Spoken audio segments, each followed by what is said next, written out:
Let's go live. All right. Let's go. Hello. Oh my God.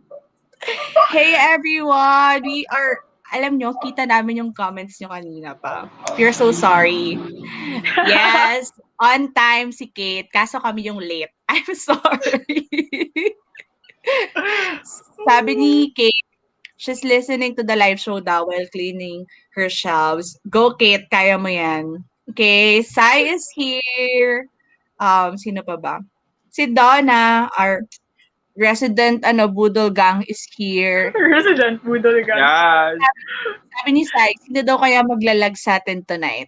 Abangan.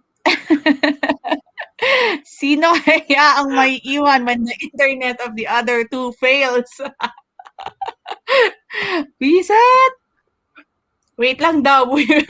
Sikat ng kick yan. Wala akong pang mukbang gabi na. Sorry na po. Pasensya na po. Sabi ni Kate, the one time na on time ako, kayo yung late na. Sorry. Adrian is also here at saka si Jao. Ayan! Hello again, everybody. Welcome to our 8th live show of the Trihoes and our second live show for this year. Of course, you are in my channel. This is Kat from her bookish side. I have here Trish and then Gerald. So lahat ng links namin is linked down below in case na hindi pa kayo nakasubscribe. Because the question is why? Why hindi pa kayo nakasubscribe? So that's the only question that I have for you. Okay, all our links, Instagram and Twitter is linked down below. Anyway, Isa is also here. Hi, Isa! So, hello! Kamusta naman kayo, mga friends? Hi! Okay. Ay, wow, ang sosyal. Sabi ni Isa, nag-Discord kami ni Deej tapos naka-screen share. Haha. Oo, sosyal. Nanonood sila via Discord. Ibang klase. So, Okay, hello po. Hello. Okay, so again, welcome to our live show. We're gonna talk about our second book of the year, which is Pachinko by JIN Lee. Yay! Kompleto kami na may copies. Salamat po, BOTM. Sponsor. Salamat fully book si Trish. Salamat fully book. Makaramdam naman sana. Shopee lang po. Thank you, Shopee. Salamat, Shopee. Ayun. So, we'd like to know kung sino sa inyo ang mga nakabasa na ng Pachinko. Anong gusto nyong kulay ng heart na ilagay nila? Anong bagay sa Pachinko? Yellow? Sige, yellow na heart. Kung nabasa nyo na yung Pachinko, please paki-comment po dyan sa ating live chat ang heart na, yellow na heart. Ayan. Kung hindi pa, black para masama. Na-joke lang. So, na-joke lang. Black Kung para hindi mahiya nyo pa kayo. nabasa, black para medyo makikita ko agad. Pero wag nabasa nyo na yellow na heart. Ayan. Go guys. Paki-comment mo kung lag sa akin yung comment or yung chat. Bahala kayo dyan. Basta mag-comment kayo. So anyway, Pachinko is, ayan, lag nga. Ngayon na nag-load. Okay, so Pachinko is, again, it's a historical fiction. It follows a Korean family, a saga of a Korean family. This is a story of the family in 4 generations. As in 4 generations, and it started in 1910, and the story will end in 1989, I think. So, or mga 1990. Nakalimutan ko na talaga. Sorry naman talaga. Choose the correct answer na lang. Oo. Ay, 1989 nga, tama. So, this follows from 1910 to 1989. And ayun nga, so marami ditong characters, maraming mangyayari para tayong nanonood ng isang historical Korean drama at malalaman natin ano ang mangyayari sa kanilang buhay. So this is set, originally this is set in Busan, Korea, but they will immigrate to Yokohama and Kyoto and Tokyo, Japan, because of the Japanese occupation during that time. So a lot of things are going to happen, and there's a lot of things that we would like to share with you and discuss with you. And according dito sa ating survey ngayon ay, ayan, marami hindi pa nakabasa nito. Marami, tatlo lang naman sila. Sa bagay, 1 or 2 or more is many. Tatlo lang naman. Yan, si Jao nabasa na niya yan, alam ko. So this one is a 500 plus page na book. So medyo makapal po siya mga kababayan kasi nga po 1910 to 1989. So medyo mahaba-habang dekada to, ano. But this is a very interesting read. I think we can all agree na even though it's a long book, it's a very engaging and immersive one. So let's start with the first question, which is, what's your overall thoughts with the book? Or kung may rating na kayo sa book, what's your final rating? Like, overall thoughts muna. Ano yung feels ninyo and anything else sa book? Sige, sino gusto mo na? Alam ko, unahin natin si Gerald. Kasi total, para maganda naman ang simula. Si Gerald. Dahil siya man unang nakatapos eh. Si Gerald. So, sige, ma'am, push mo yan. Last natin si Trish. Kasi alam natin kung bakit na si Trish. Okay, Um, go, ma'am. so, medyo tumutulala ako ng pagganito, ganyan. Kasi, yung utak ko, pinipilit kong mag-process. Kasi, kagigising ko lang. Sabi ko, girl, mag-produce ka ng thoughts dahil nasa live show kayo. Pero parang nasa shock pa ako ng pagkagising, kumbaga. Pero, kaya kami late dahil tulog ako. But anyways, ito na nga po ang Binanggit na niya. Kaya kami late kasi tulog pa siya kanina. naging transparent, kumbaga. Anyways, what I can say about Pachinko is I gave this book 4 stars, yata, or 4.5. Basta 4, mga 4 or 4.5, underline the correct answer na lang. Because this is very long, but this is very engaging. Kaya siguro 4.5 dahil medyo parang minadali na siya, ganon, para sa akin sa last part. But what I can say is that all of the characters that we have in here are very raw, they are very real. Alam mo yon, they're very human, ganun. Kaya naman talagang para kang nanonood ng buhay ng isang family tree na nag-unfold sa harapan mo, ganon. This book made me produce a lot of emotions, mga inis, mga ganyan, ng pagka-heartbroken, pagka-moist ng aking mata, ganyan, pagkatuwa. And sobrang hindi ko ini-expect na hindi ako nagkaroon ng moment na gusto ko siyang i-DNF because it is really engaging. I enjoyed it. So 4.5 kasi medyo mahaba siya at medyo minadali siya in the end, but overall, it's a good read. Thank you all. Pak. Ayan, so, okay, ako na muna kasi si Trish mamaya ilalas natin yan. Pero thank you, Moms, kasi sabi dito ni Sai, kahit daw woke up like this, pak pa din tayo. Okay, tama yan. Alright, wait lang. Okay, so for me, I have the same thoughts with Gerald. This is a very long book. It's not something that I would pick up if not for the live show. Kasi ang kapal niya talaga, mga sis. Tapos, diba, parang minsan kahit ganito kalaki yung kahit ganito kalaki yung book, kapag binuksan mo, medyo malalaki yung font. Ito sis, hindi talaga normal font siya. So, alam ko sa sarili ko na mahaba yung kwento. And as I've said, if not for the live show, I wouldn't have picked this up in February. Pero I was really surprised kasi katulad daw sinabi ni Gerald kanina, parang hindi mo namamalayan na malayo na pala yung nararating ng kwento at hindi ka naiinip. Alam mo yung parang hindi man lang sumagi sa isip mo na huwag nang tapusin or i-DNF yung book or it's a kind of story that even though it's very long, it's very engaging and immersive. And it's not even because there's a lot of things that are happening. Hindi siya dahil fast-paced. It's a very slow-paced, slow-burning book. But it's still really very immersive. I feel like, alam niyo yung feeling na parang may pagka-konting chismosa ka in a way. Gusto mong malaman ano nangyari dun sa nanay ni ganito, sa lola ni ganyan, o ano nangyari sa tito niya. Kasi tama si Gerald, this is like a family tree. Merong lola, may tita, may in-laws, may apo, lahat nandito sa kwentong to. Lahat ng representative ng family nyo, makikita nyo sa librong to.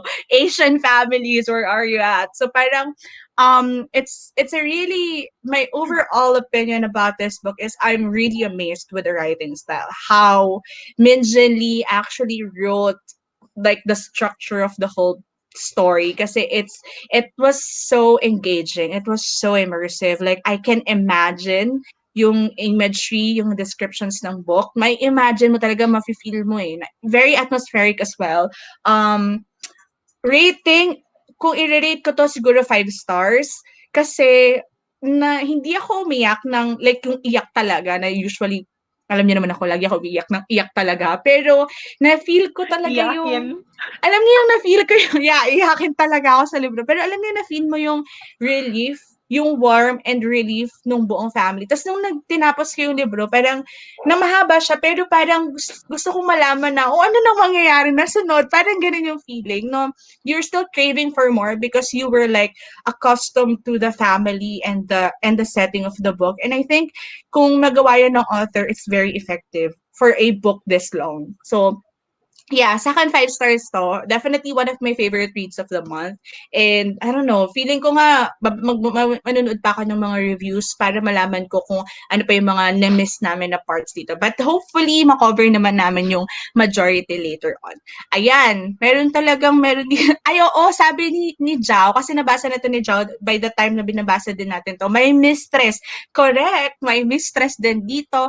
May mga basta madaming chismis dito sa Spicy libro na talaga to. ang chismis. Yeah, very juicy. Basta parang ka nakikichismis dun sa buhay ng kapitbahay mo. Ganun yung feeling.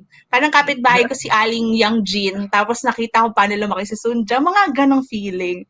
Sabi ni Kate, i-chismis nyo kay Mary Tess sa sari-sari store. Teka lang, sino yan?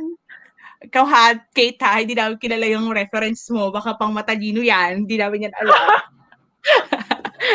Pag matalino. Okay. Anyway, ibig sabihin, in short, I second the motion ako kay Gerald. Dami sinabi, copy-paste lang pala. Anyway, last tayo. Trish, what's your thoughts so far and initial rating kung hindi mo man maibigay yung final rating for now? Go Trish, go go go. Okay, so ako yung last. Last kasi, last ako natapos. Kahit 2 weeks in advance ako nag-start ng book. Like, nung nag-start sila ni Kat at Gerald, nasa gitna na ako. Tapos, parang at first natakot pa nga ako kasi sabi ko, guys, parang medyo thick yung book. Parang medyo mahaba siya. Baka hindi nyo makaya in 1 week. Tapos, well, si Gerald, 3 days. Si Kat, 1 week lang. Ako, 1 month, hindi pa natapos. Ayaw ko na talaga. Sorry na ma. Binibilisan nyo kasi. Pero, anyway, sa book. Actually, nagulat ako na I really, really loved it. Kasi I really didn't expect. Ang sama naman kasi kung sabihin ko hindi, I didn't expect much. Pero parang kasi after the first few chapters, parang na-gauge ko na yung pace niya, na-gauge ko na it's not really, parang there's not really a concrete story na sinusunod, but it's just following certain people, certain characters in these lifetimes, para in these decades. So, nagulat ako na kahit ang sobrang haba ng story, there was never a dull moment. And sabi ko nga kanina kay Kat, I don't know kung paano ginawa ng author na we follow 4 generations, we follow their stories through many decades, pero parang hindi siya mahaba. Parang, mahaba siya, pero parang it doesn't feel heavy, it doesn't feel like you actually read through decades. Yeah. And hindi ko ma-describe, pero yung characters, which for me is the best part talaga ng book. Hindi ko ma-gets, hindi ko ma-explain, pero ang dali kong ma-attach sa kanila. Ang dali kong mag-care for them. And ang nagustuhan ko talaga was that there's a main cast of characters, but the author also introduces supporting characters that are just as substantial na na-attach din ako. Like, na-attach ako kay Bingo, yung cafe waiter. Na-attach ako kay... ang cute ni Bingo. Tapos, parang kahit supporting characters lang sila, kahit lalabas lang sila sa dalawang chapters, they're still memorable and they're still influential sa story, which is, I think, considering that this is a story of people's lives, parang, it's reflection how some people, kahit they don't last in our lives or kahit madali lang yung time that we spent with them, can still have an impact sa atin. Parang, parang na-lost ako. Basta nagustuhan ko talaga yung book, yung rating ko 5 stars. As in, walang question. Like, nag-stop ako, nag-think ako, meron ba akong ma-complain about this book? And wala talaga. Like, yung feeling ko is magaan lang. I really just, parang, I just really like it. Yeah, Yan lang that's po. nice. Same. Wait lang, kasi may disclaimer dito si Kate. Sabi niya kasi, hindi daw tayo nanonood ng TikToks ni Inka Magnay. Alam niyo kasi, hindi ko nanonood ng TikToks. I'm sorry. Kaya hindi natin nag-get si Mary Tess sa Sari Store. I'm sorry. Kaya So, pala. yun. So, mamaya tapos First pupunarin draft namin, lang ha? talaga yung pinapanood ko sa TikTok. Oo nga. Iba kasi, pa yung pinanonood sa TikTok. iba kasi pinapanood ni Gerald. Ako hindi Iba talaga siya. nanonood sa TikTok. But anyway, yun. So, overall, siguro we could agree. Alam nyo, parang first time to na sobrang haba na binasa namin, pero kami tatlo, never kami nag-complain. Kahit sa group chat. This is like the first time that it happened. And it's really fascinating. By the way, kasi na-mention kanina ni Trish na hindi niya daw alam kung ano yung parang paano sinulat ni Min Jin Lee yung libro. It took decades for that to finish, right? Pero ang totoo, si Min Jin Lee daw, sabi niya, chika niya sa akin kanina sa YouTube, Chika niya. Nag-text 30 sila. years. This book is 30 years in the making. Like, 30 years niya to bago niya natapos yung book. Like, there's an idea back in college, pero late na niya na-publish yung book. So, it was really decade-long then of writing. And, ayun, we are going to dive into that one deeper later. And next question that I have, this one, kung meron dyan sa inyo pala, na nabasa na yung libro, you can also comment down what's your final rating about the book. And yeah, we are very proud to say na ang taas ng rating namin talaga sa book na to. We Very loved proud. it. Very Yeah, proud. very proud. Anyway, so next part, or next question, set of questions is, we're going to rate the elements of the book. We've done this before in Mexican Gothic and then gawin ulit natin ngayon. Pero ito naman, mga different elements na being, this is a historical fiction. So, let's start first. Rating lang is 1 to 5. Alam nyo na yan, 5 being the highest and then 1 being the lowest. Again, if you've read the book, okay, comment nyo din dyan kung sorry, kung ano yung rating ninyo. Inubo. Wala pa akong COVID, I'm sorry. Okay, first is rate the writing style. How did you like the writing style of the book? Like 5 being the highest and then 1 being the lowest. Gerald. 5 ako kasi madali siyang intindihin. It's easy to understand. In English. English lang. A translator ka, Translated. Pero perfect translation. Tama. Ako din 5. 5 talaga. As we've said kanina, hindi mo siya mamamalayan na parang ang layo na nang nabasa mo. Ganyan. Tsaka ang layo na lang decades. Decades. Ikaw, Trish, ano tawa ka ng tawa dyan? Anong rating mo sa Lalina. Ngayon ko lang talaga nag-guess na sinulit. Ano daw? Hoy, ispill mo yan. Ngayon ko lang talaga nag-guess na sinulit mo ni Gerald, sinabi niya. Ano? Hindi ko na-get. Ngayon lang niya na-get sa translate ko lang yung sinabi ko kanina. Okay? Masaya po kami na nag-gets nyo na po. Wait lang. Tatawa ko sa'yo, Trish. Ewan ko sa'yo. Okay, writing style. Trish, bilis. Nagmadali. Yung writing style, 5 din. Parang it's very simple. Madali nga intindihin. Tapos, wala siyang maraming flourishes aside doon sa part na nasa university si Noah kasi parang ang daming literature churva na mga words na hindi ko na-gets. Pero aside from that, yung narration, yung writing style was really good. As in, parang yung simplicity ng pagsulat niya really helps na parang continuous lang yung reading mo. Like, go, go, go. Walang Agree. breaks. Yeah, simple. Yun pala yung doon, keyword. Simple lang yung writing sa niya. Wala masyadong eme, pero you will get engaged.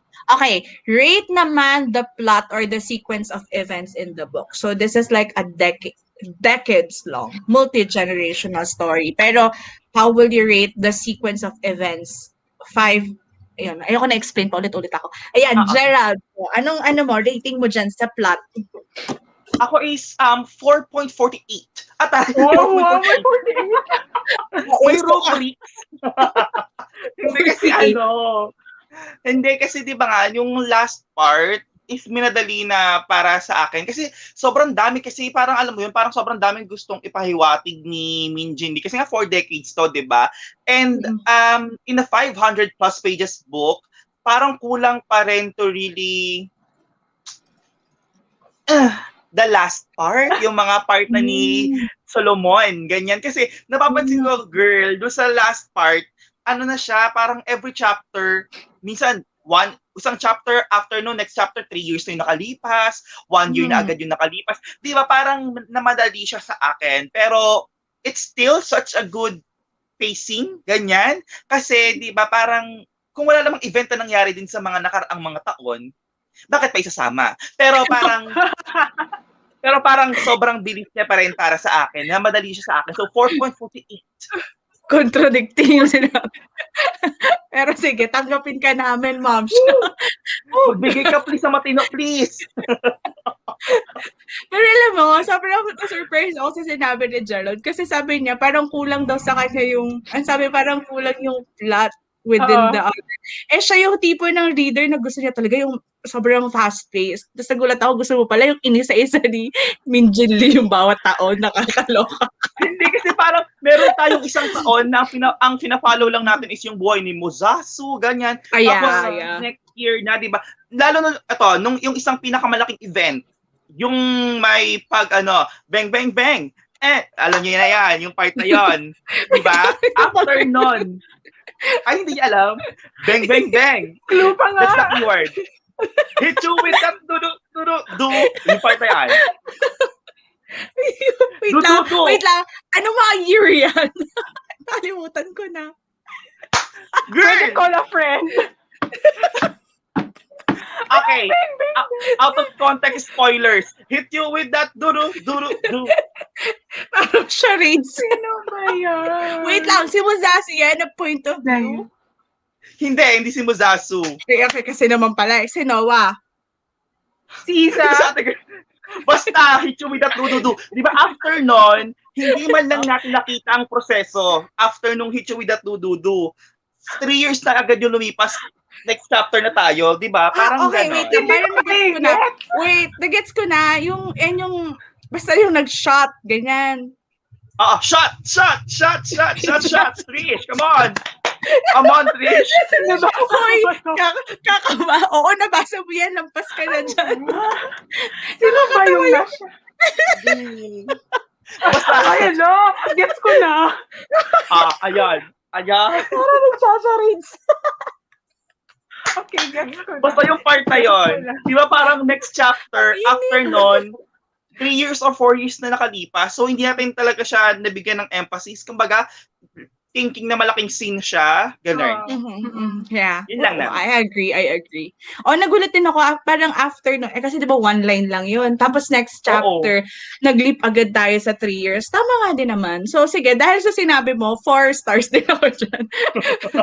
So, plot or sequence of events. I mean, hindi, mga 4.5 din siguro. Para hindi kami parehas sa Gerald. 4.48 siya.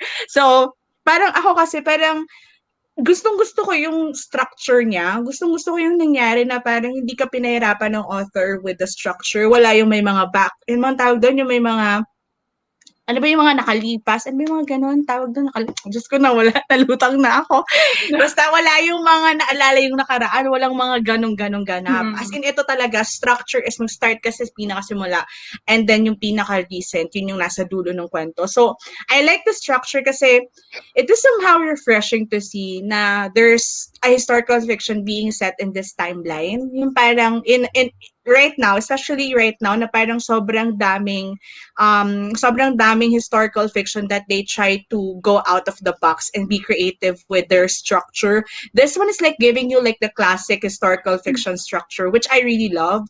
And like the plot, hindi naman ako nakulangan, pero tama si Gerald kanina na there's like a big event that happened and then biglang nag-leap na parang hindi na process yung nangyari na yun. Hindi mo alam kung, and most especially na yung nangyari na yon is about sa one of the main characters in the story. So parang nagets ko rin bakit parang nakulangan din ako dun sa part na yun. Ngayon ko nga lang din na-realize. So thank you, Gerald, for making me realize it.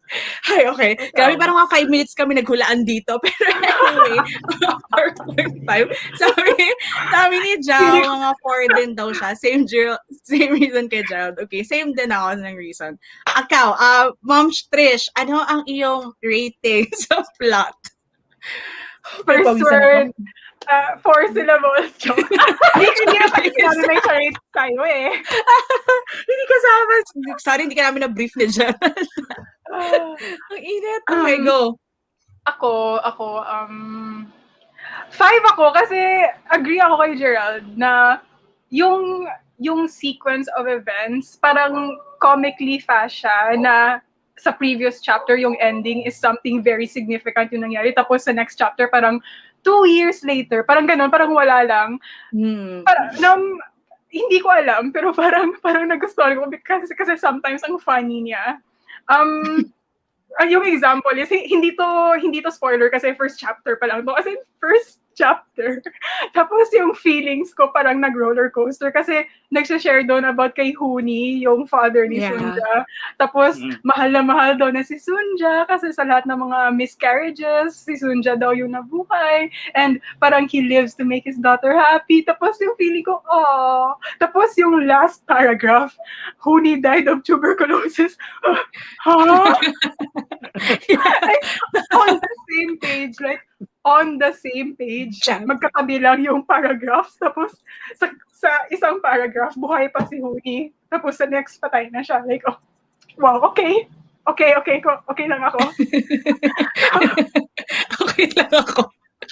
Pero may theory ako. Hindi ako sure if valid ba to or tama or whatever. Pero parang may theory ako na baka ganon yung way na sinulat ng author because parang in a way since it's a story about life, parang pinapakita na kahit anong nangyayari, life still goes on. Parang ganon. So even after ng bang, bang, bang, parang ganon. Nagpatuloy pa rin life nila kahit ganon na nangyari. Yung pero gusto ko din i-mention kasi na-mention ni Gerald kanina yung dates. As in, when it comes to books na may dates, yung specific dates talaga sa chapter, mahina talaga ako dyan kasi hindi ko maalala kung anong date sa previous na chapter.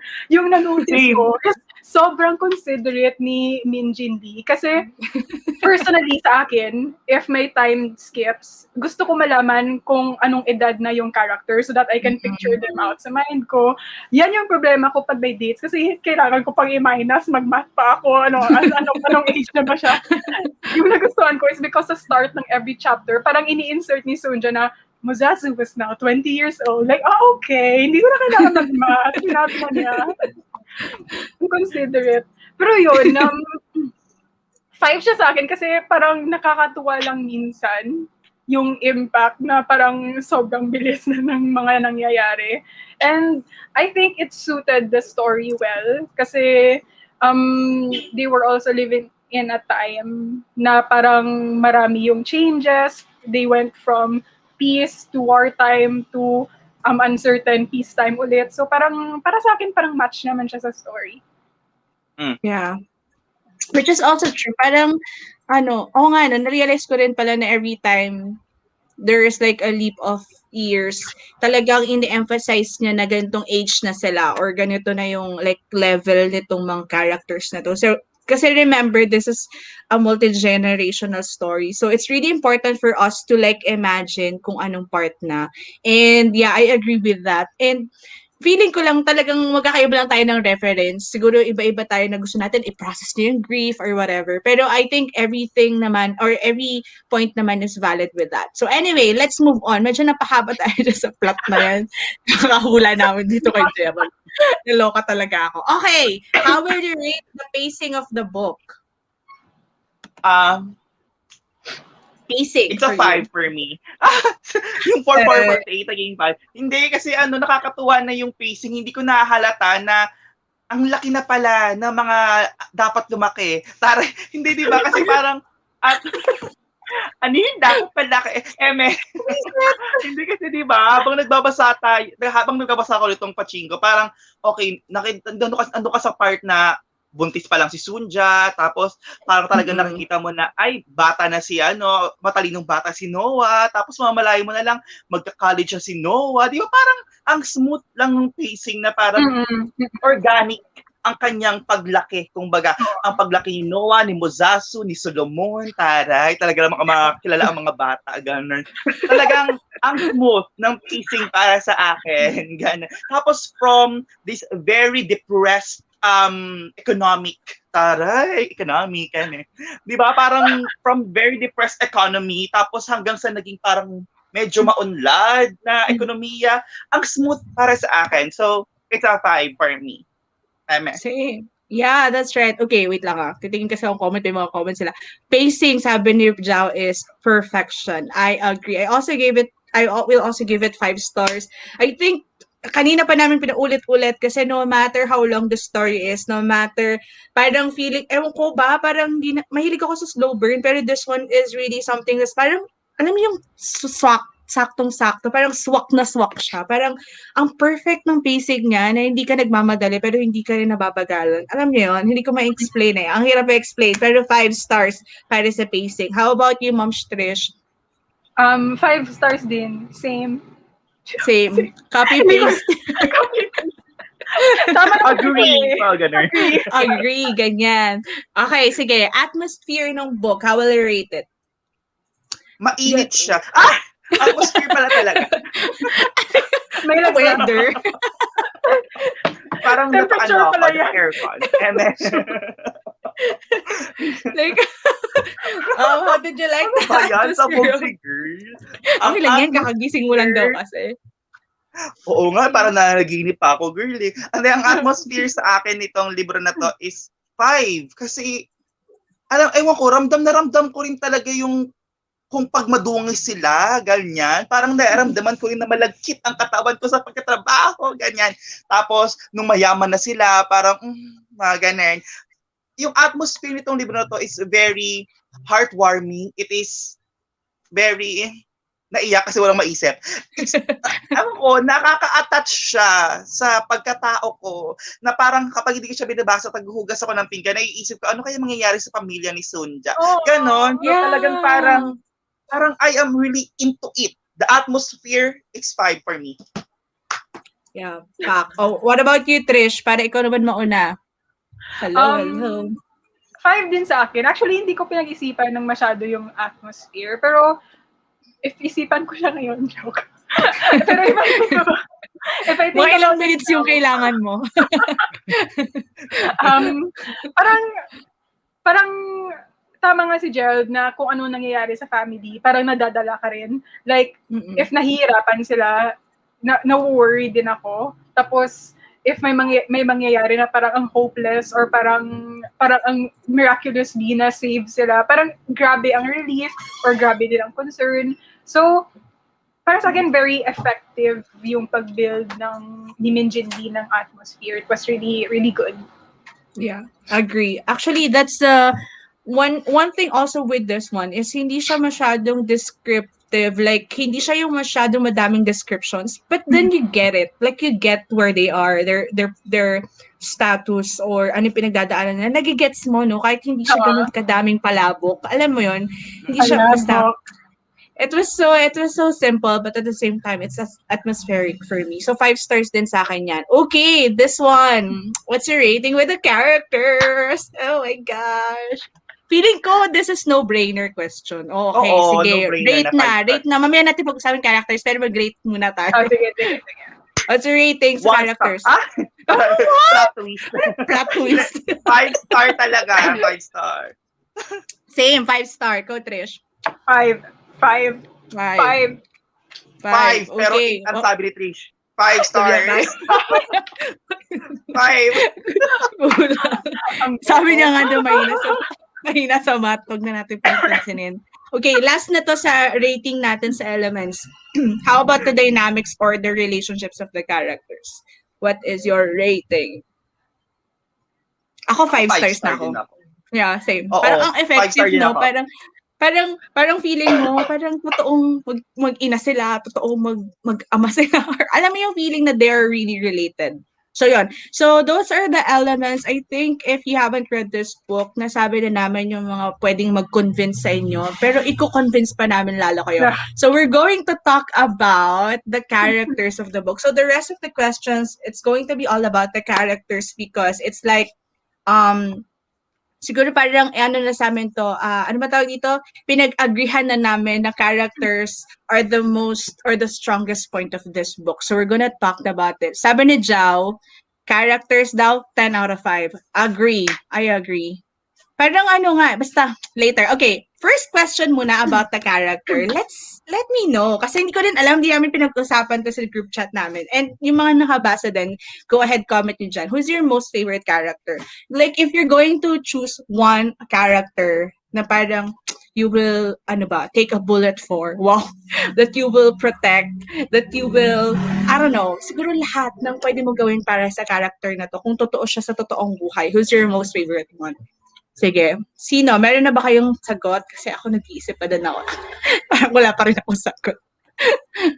Oo. Okay, Dalawa kasi na isa-isip ko. Yung Oh. sinasabi ko. Dalawa sige siya. na nga, dalawa na. Okay, sige na. O, kahit sino, go. Pagbigyan. Una sa akin si Sunja talaga. Kasi si Sunja talaga naman ang parang isa talaga sa pinaka-backbone ng Pachinko, ng story na to, 'di ba? Parang siya talaga ang pinaka-ugat, kumbaga, nitong Pachinko. And also sobrang strong kasi ng character ni Sunja. Very imperfect but also very strong character. Tapos Aray. another one is Mozasu kasi girl, si Mozasu kasi is also hindi siya takot mag-risk. Yung nakakatawa kay Mozasu, alam mo yung parang they are living in this very kind of dangerous, complicated, diba, year of their life in a complicated country. But sobrang pure pa rin ng pagkatao niya and also ginagawa niya kung ano yung gusto niyang gawin at alam niya makakabuti para sa pamilya niya, which is I really adore. So, walang pride and everything. Talagang totoong pagkatao lang niya. So, Mozasu and Sunja. Pero yung isip ko, mas bet ko talaga si Mozasu. Sunja, sorry. It's Mozasu for me. Dinrap si Sunja. O, di ba nakapag-drop ka din by the end of your talk? Nagtuto pa eh. Nagdalawa-dalawa ka pa? Explain mo lang. Parang pinaliwanag lang niya na gusto rin niya si Sunja. Oo, yun na lang pala. Sorry, ikaw, Trish. What's your most favorite character? Si Isak. Alam ko na. Hindi, akala ko si Bingo. Ay, hindi naman. Si Isak talaga. Parang default na gusto natin lahat si Sunja. Pero si Isak, surprise talaga ako sa kanya. Like, oh my God, I'm standing for a Presbyterian pastor.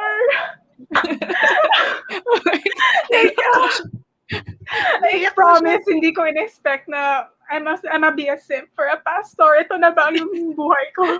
Pero promise, like, si Isak is yung manifestation of a Christ-like person. Alam mo yung lahat ng yung mga sermon of being Christ-like, na-embody talaga yan ni Isak. Kasi hindi ko maintindihan how good of a person Isak is. And natakot nga ako at first sa mga first parts ng book kasi natakot ako sa development ni Isak that he might turn out to be a person that I wouldn't like. Pero up until the end, Isak was very true to himself. And alam mo yung, sobrang na-appreciate ko si Isaac. He really did live a very Christ-like life.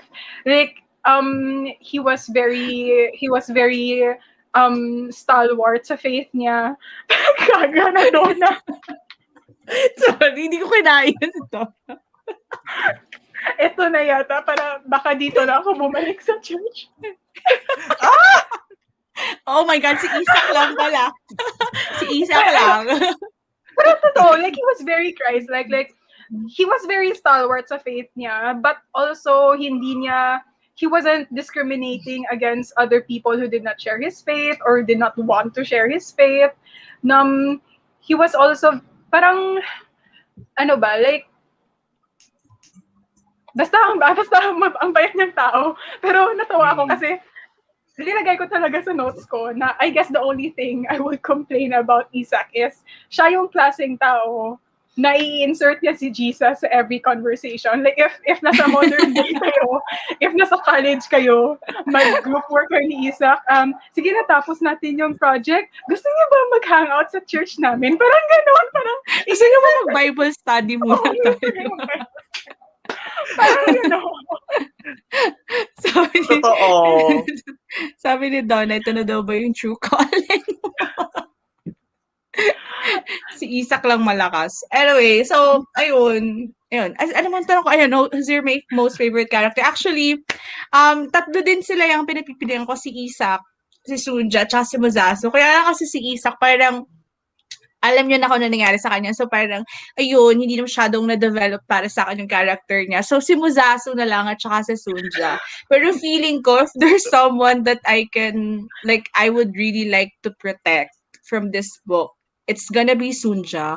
Like, the motherly love, yung kanyang portrayal ng pagiging isang ina, it's like something that is priceless and timeless at the same time. Alam niyo yung hindi talaga mababayaran. Sabi nga niya, kahit yumaman sila, kahit marami na siyang pera sa bulsa niya, parang hindi pa rin natitimbang no na yung mga anak niya. So parang para sa akin, that was so really touching. And for Minjin Lee to end the book with hindi naman to spoiler, pero with her perspective or with her POV, I think sobrang beautiful nung part na yon na parang naiyak din talaga ako. Kawawa naman si Sunja. Tapos parang ang dami niyang pinagdaanan, girl, simula 19 hanggang 1989, andun siya, girl. So parang ako gusto ko siyang i-protect. So yeah, she's my most favorite character just because I love a good portrayal of a mother's love, that parang sabi nga hindi naman sa ini-insert ko si Jesus dito, pero parang sinabi nga na kung meron daw na parang sinasabi na kung meron daw na close to God's love na nasa earth, it's gonna be a mother's love. And parang sa akin, that is so true sa portrayal ni Sunja. So yun, in-insert. Okay, sabi ni Jao, may comment na si Jao dito. Sabi niya, ang favorite character daw niya si Muzasu tsaka yung tatay niya, which is si Isak yun.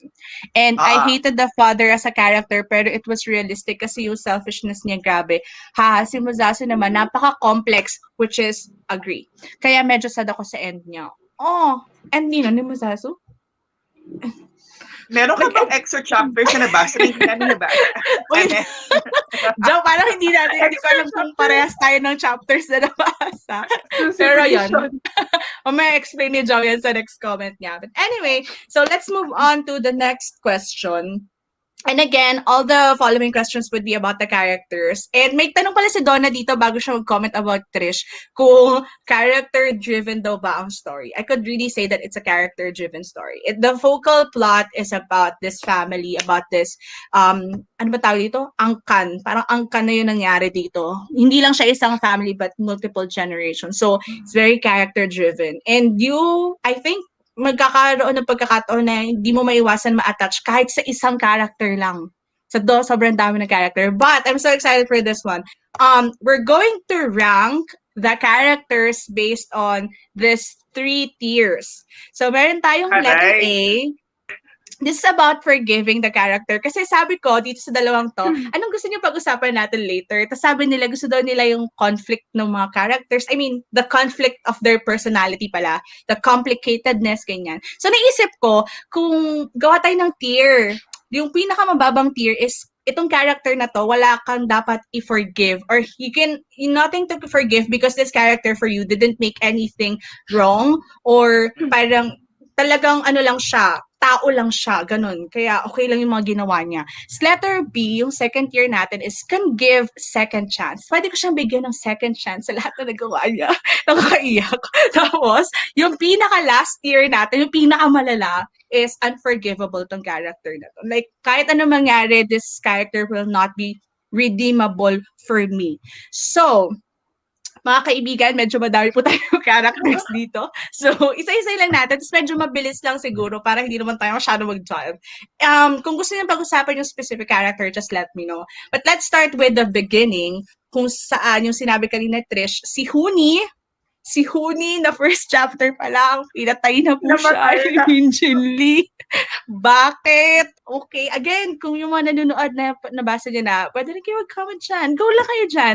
Anyway, so si Huni, anong tier niya sa inyo? Nothing to forgive, can give second chance, or unforgivable? I think siguro naman nothing to forgive na tayo dito. Maawa naman tayo Yes, dun sa tao. Diyos ko naman. true.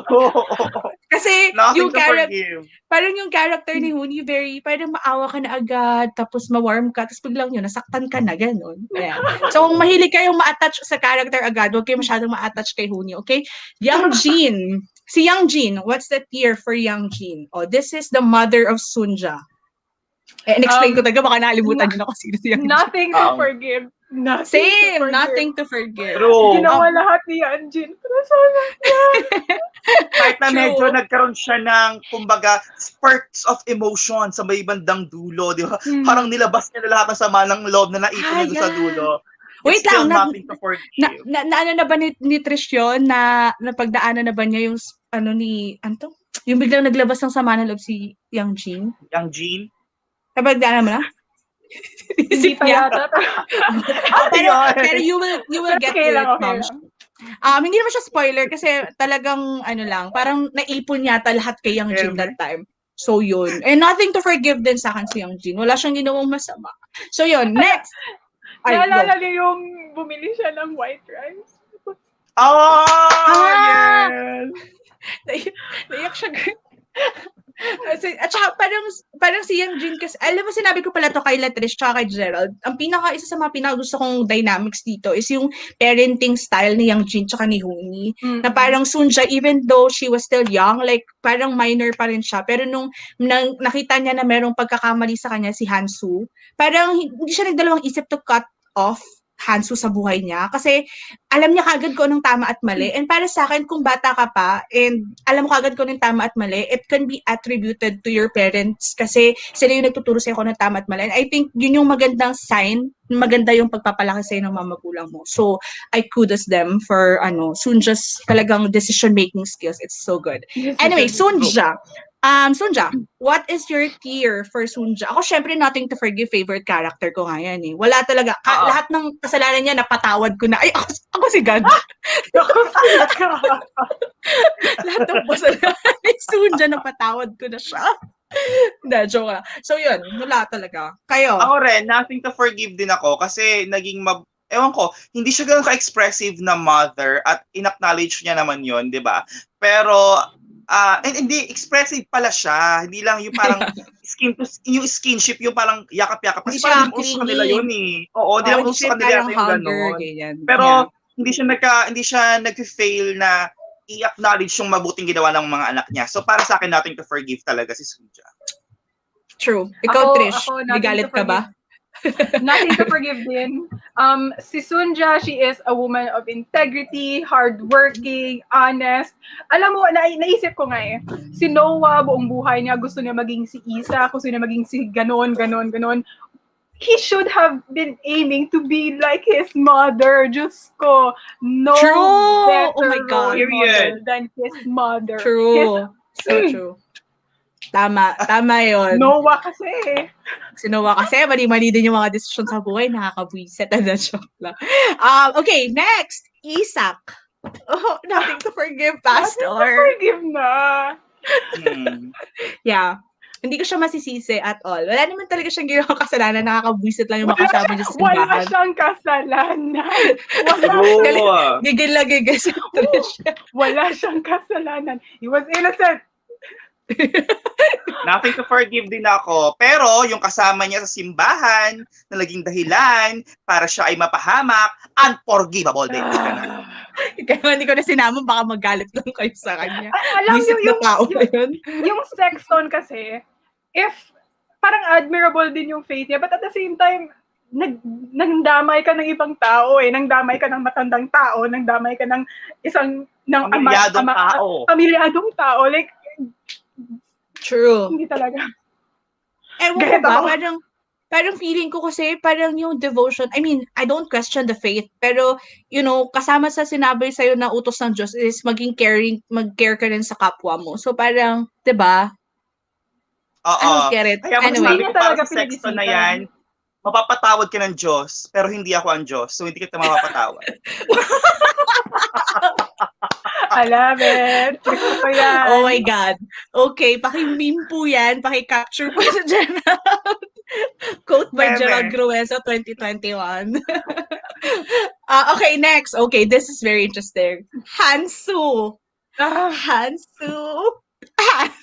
Oh my God. Hindi pa natin napag-usapan si Hansu. Simula kanina. Okay, what's your tier? Si Hansu dahilan ba tayo may tier ranking? Okay. True.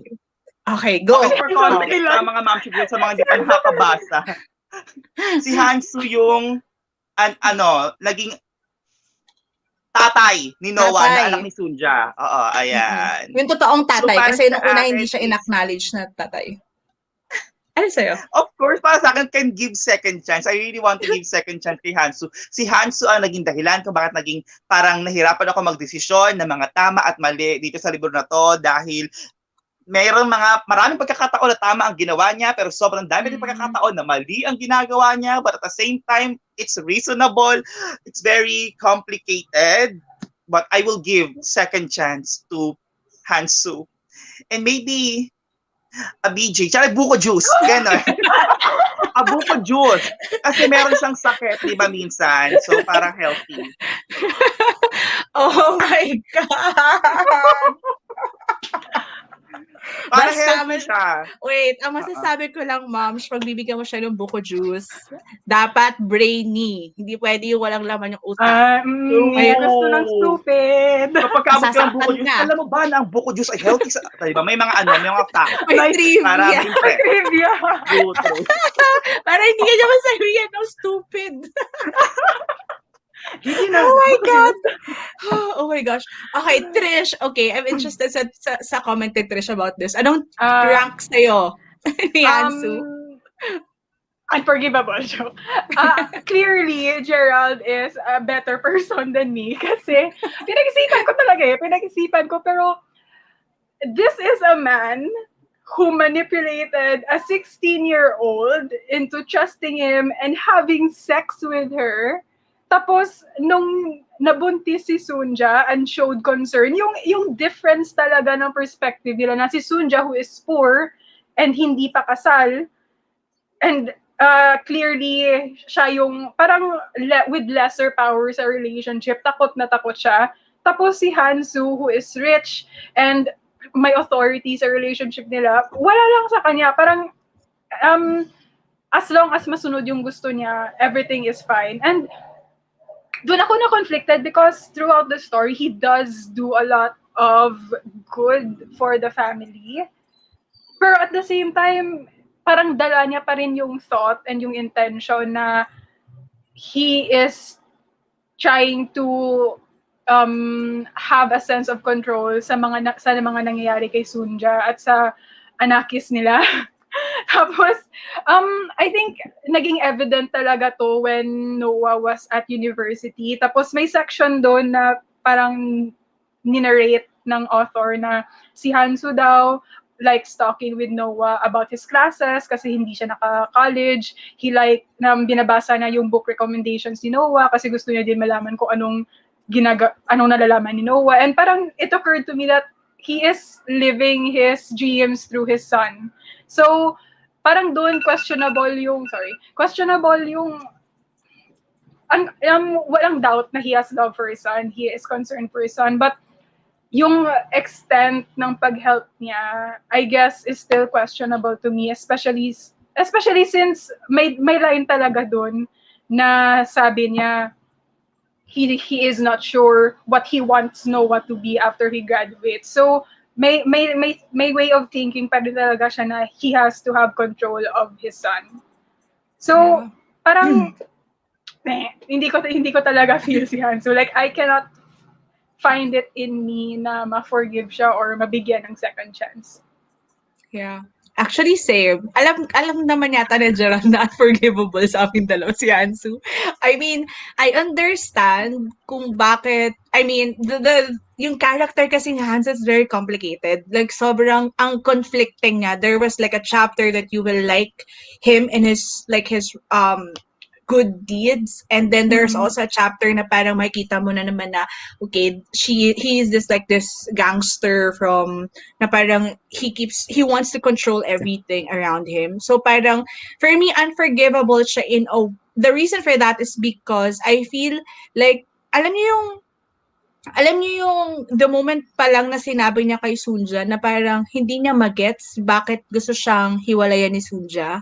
Doon sa chapter na nalaman niya na buntis si Sunja na nung moment na yun na hindi niya kagad naintindihan na anong problema ni Sunja, it was like a no for me already because I realized then doon at that part na there are really men like Hansu who didn't know kung bakit mali? Bakit ba maling may iba kang asawa? Ba't kailangan, sabi niya, di ba, parang you're going to be like my Korean wife and then I have a Japanese wife. And may mga tao pala talagang ganun. Like, there are Koreans, not Koreans, I mean, there are men who really think na it's okay for them to have like multiple wives. Well, hindi ko kasi alam kung anong religion ni Hansu kasi baka mamaya sa relihiyon pala nila, okay lang pala yun. Pero in the portrayal kasi ni Min Jin Lee dun sa kwento, parang for me, in their culture, parang hindi siya okay. Pero Hansu was like, I don't know what's wrong. I don't know what's wrong. So parang for me, it's unforgivable in that way. Tapos, throughout the story, naintindihan ko na yung ginagawa niya is because father siya ni Noah. But at the same time, parang ang selfish pa din para sa akin. Kasi the reason kaya niya ginagawa yun kasi gusto niya at the end gusto niya na maging successful si Noah for him as well, na parang ayaw niya na mapariwara si Noah kasi para din sa kanya yun. Tsaka di ba remember, kaya niya pinoprotect si Noah because yun lang yung tanging niyang son. Pero he doesn't really have the same intensity and love for his 3 daughters dun sa original wife niya. Sinabi niya rin yun na parang hindi ganito yung naramdaman. Parang I didn't feel it this way with my other 3 daughters. Kasi nga, he doesn't care about them. So parang sa akin, selfish pa din siya in a way. And although, ewan ko, siguro he's the kind of character that, nakadepende na lang sa tao kung papatawarin mo siya or hindi. Nakadepende na lang sa'yo. Parang depende na lang sa morals mo or sa beliefs mo or sa values mo. I mean, I don't know. Kasi it differs kasi iba-iba naman tayo ng values bilang tao. So parang sa akin bilang isang babae na parang niloko mo ko, tas tama si Trish, 16 years old lang ako nung niloko mo ko, hello. And then, mas alam ko pa kung ano yung tama at mali kaysa sa'yo. That's really questionable for me. Para sa akin lang naman. So, unforgivable lang siya. Ay, biglang I agree. I mean, I get it na, alam niyo na, parang nagkaroon ako ng conflict kay Hansu nung parang nakita na siya ni Sunja na parang he's still this respectable man after so long, parang after so many years, kahit matanda na siya, respectable pa din siyang tao, tapos marami pa rin tumitingala sa kanya, tapos describe pa ni Sunja, nagwapo pa din siya, kahit may edad na siya, yung parang mga ganun. So, and then, nagka-conflict ako nung may na-reveal si Hansu about him at the later part of the book, which is alam na ni Gerald yun. So, yun, nagkaroon lang ako ng ganung conflict, pero parang sabi ko, ba yan, hindi ka talaga ma-redeem yung character niya sa akin. Kasi parang ang dami namang, parang lahat naman kayo, madami kayong pinaghirapan, marami kayong pinagdaanan, pero hindi naman ganito ka-shitty yung characters ng ibang tao. At saka, si Hansu, he has a very privileged life. So, parang, kung ako si Hansu, mag-aral ako paano maging decenteng tao kasi madami naman akong pera eh. Pero kasi baka yun yung kultura niya. So parang ganun lang naman sa akin. I mean, it's a point of view kasi, I don't know, favorite character ko si Sunja. And I don't know, I feel like madami man siya nagawa, mas malaki yung naging epekto ni Sunja sa kanya. Mas malaki naging epekto niya kay Sunja na hindi maganda. But also, kaya ako may conflict is kay Hansu kasi kung hindi dahil sa kanya, wala si Noah, wala si Isak, wala rin siguro si Musasu. So parang important yung story niya, pero yung character niya, I cannot forgive. I'm Diyan, so alam mo, sorry. yung specific scene na sabi ko, cut na talaga, parang hindi ko kaya, is yung beach scene nung nalaman na nabuntis si Sunja. Kasi ang Same. context dito was that Sunja's father, si Huni, di ba may cleft palate siya, tapos Palate, yung leg niya was yeah. disfigured din. Tapos parang there's a chance na makukuha ng bata ni Sunja, and she expressed that concern to Hansu na what if may deformity yung bata natin, iiwan mo ba kami? And then yung first thought ni Hansu was not, oh, this is a 16-year-old girl na natatakot na baka iwanan siya to raise a child alone. Hindi ganyan yung first thought niya. Yung first thought niya was, atat na atat ka ba na pakasalan kita kasi you can't get any other normal guy to marry you dahil may lahi, may masama yung lahi niyo. Like, agree. I mean, dun sa part na yon, like he has the worst portrayal in that scene with Suja. But then hinahanap ko kasi later on in the story how he will develop his character. Pero hindi ko kasi nakita na may redeeming factors yung character niya. But at the same time, I acknowledge yung importance ng character niya. Alam niyo yun, nagigets niyo, hindi ko ma-explain. Pero may sinabi ditong comment si Zhao na si Hanzo daw is unforgivable for him. Napaka well-written ng character niya. I agree. Oh my God. One of the most well-written characters in this book. Hindi siya bad guy for like the sake of being one. Meron din siyang selfish motivation. Tama. Parang, alam mo yun, yung feeling na, oo, masama yung character niya, pero hindi ka pinipilit ng author na i-hate mo siya. It's just that ganun talaga yung character niya. Parang yun yung dating sa akin ni Hansu. So yun, again, it depends on our portrayal, or interpretation of the portrayal of the character. So again, si Hansu, if you wanna know him, basahin niyo yung Pachinko. Pero it's a very conflicting, complicated character. Ito yung medyo talaga kami to, nasa gitna yata kami ditong tatlo nung while reading it. Pero okay na kayo kay Hansu, would you like to move on with the next characters? Kasi medyo madami-dami pa to. Okay, let's move on to one also of the most conflicting characters in this book, Yosef. What is your rank for Yosef? Sobrang complicated ang character ni Yosef. Hindi siya kasing level ni Hansu. Parang ito si Hansu, kasi ito yung character ni Yosef. Medyo pinag-iisipan ko talaga. Meron na kayong sagot? Anong rank niyo kay Yosef? Parang napaisip silang dalawa. Meron ka na ba, Gerald? Kasi, parang, with Hansu kasi, ewan ko, nung sinasabi niyo yung mga things about Hansu, doon ko rin talaga na-realize na hanggang sa dulo, kahit matanda na sila, yung control niya kay Sunja, yung manipulation na ginagawa niya kay Sunja is still there. Diba? Kahit na nung apo na ni Sunja, si Solomon, talagang pa rin yung manipulation ni Hansu. But there's also kasi some factors that I'm considering na yun nga, na parang nakakatulong, ang laki ng tulong niya talaga sa pamilya. But, the difference with Yosef is, sobrang pinapahalagahan ng pamilya nila yung mga sinasabi ni Yosef. But at the same time, Yosef cannot just do anything, kundi magsalita ng magsalita. Alam mo yun, parang Hansu is controlling this family, but at the same time, there are some actions na ginagawa in order for them to be better. Ito kasi si Yosef, he is controlling, he is making these big decisions, pero at the same time, wala naman siyang action na ginagawa to make the family na hindi kailanganin si Hansu. Alam mo yon? Parang sinasabi nilang lagi, huwag kayong tatanggap ng pera kay Hansu dahil that's dirty money. Pero, paano hindi sila tatanggap ng pera kay Hansu ng dirty money kung ikaw din naman, hindi mo naman kaya mag-provide para mag-survive yung pamilya, di ba? Alam mo yon? Yung parang puro salita lang si Kuya mo, Yosef, kahit anong bedridden na siya, puro salita pa siya, pinangahawakan pa rin niya yung pride niya, yung paniniwala niya, kahit na isa na siya sa pabigat. Sorry ha, Yosef ha. Kahit na isa ka na sa pinakamalaking pabigat. Yosef, huwag ka ma-offend. Sorry, Yosef, peace tayo. Hindi kasi, di ba, nakikita natin sa point of view nila na parang 50% of their income napupunta sa mga gamot ni Joseph at ang tagal na buhay ni Joseph ng bedridden. Imagine the money na sana ay napupunta sa pamilya nila, di ba? So, para sa akin, Joseph, sorry yung Mars, sorry, pero unforgivable sa akin si Joseph. Sid? Ikaw, Trish, may sagot ka na? Of course, and can give second chance ako kay Joseph because Joseph, with all his context, he is a product of his time. Very antiquated, patriarchal values. Yes.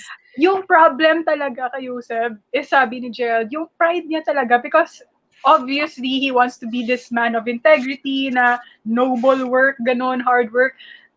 At the same time though, yung integrity niya, it's becoming pride most of the time. Like, nung yung scene na nag-offer na tumulong sila ni Sunja at Kyung-hee to get money. Tapos sabi niya, ayaw niya, dapat women should not work, dapat dito lang kayo sa bahay para magluto, ganun. Like, hindi ka nga makahanap ng pera, sila tayo nagbayad ng utang mo. Tapos, honestly, agree, pero agree din ako kay Gerald na he gradually became a burden to the family. Like, he was holding them back just because yung, parang mga magsisneeze ako, sorry. He was holding them back kasi yung view niya sa world is very black and white. Like, in the same paragraph, sabi niya, ayaw ko na maging pabigat, dapat tumulong ako sa pera, magbigay ng pera. Tapos, in the next paragraph, sabihin niya, ayaw ko yan kay Hansu, dirty yan. Parang, I mean, like I think bigyan ko siya ng second chance because I think it comes down to his environment na yan kasi yung those are the values he grew up with, and I think if he was with people who were more, honestly, if mas aggressive lang sana si Kyung-hee, if Kyung-hee stood more for herself, hindi na biniblame ko si Kyung-hee because I love her, pero imaginein mo lang if Joseph had a wife that actually talked back, parang he would realize na he's not all that, parang ganon, ay char, wow. Pero yun. Pero sa'yo, mom, can give second chance, di ba? Second chance. Pagbibigyan mo pa rin. Okay. Sa akin si Joseph kasi, I think can give second chance pa din ako sa kanya. Kasi, agreed with Trish na yung views niya is because of like the very traditional mindset. And although nakakainis siya, sa totoo lang, kasi yung pride niya, tapos yung pagiging, ano bang tawag doon, yung lagi niyang kinokontrol si Kyung-hee. Yung very, yung nakakainis talaga siya. Pero alam mo yun, nagigets mo yung point niya, pero nakakainis pa din. Yung naiintindihan mo siya, pero nakakainis pa din siya. But at the same time, parang hindi ko rin, tapos yung part na sinasabi ni Gerald, nagigets ko din yun na parang nakakaasar, na parang ang taas kasi ng pride mo, hello. Feeling ko nga kung hindi siya sobrang pride, maaga pa lang meron na silang, alam mo yun, parang medyo mas maginhawa na yung buhay nila. Pero just because sobra yung pride niya, parang ang dami nilang hindrance, parang ang daming hadlang na nangyari because sobrang taas ng pride ni Yusef sa totoo lang.